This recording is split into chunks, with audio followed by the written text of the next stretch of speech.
vähän videota, kun tämmönen ahnekoira saa pizzaa.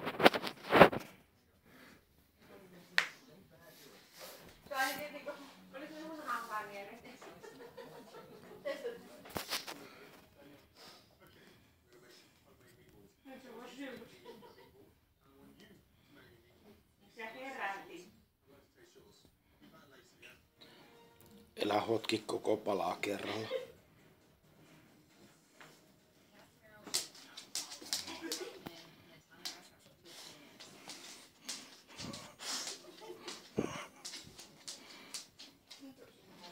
Älä häiritse, kun Jope nauttii siellä. Jope nauttii pizzasta siellä. Niin. Jope syö rauhassa. Kato, Jope on hienostunut herrasmies.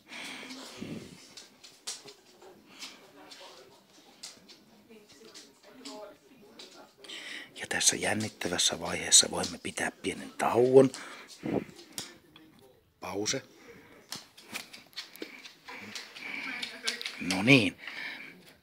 Puoli tuntia myöhemmin tilanne on edelleen kuskuttavan jännittävä. Katsotaan, miten meidän päähenkilölle kuuluu.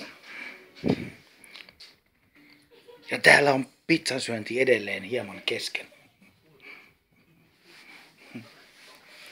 Jope, silmät liikkuu. Siellä on pizzaa sulla.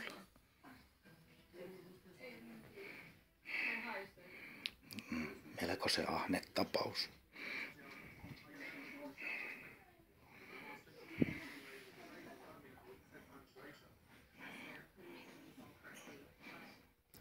Älä mene sinne, kun se on Jopen pizza.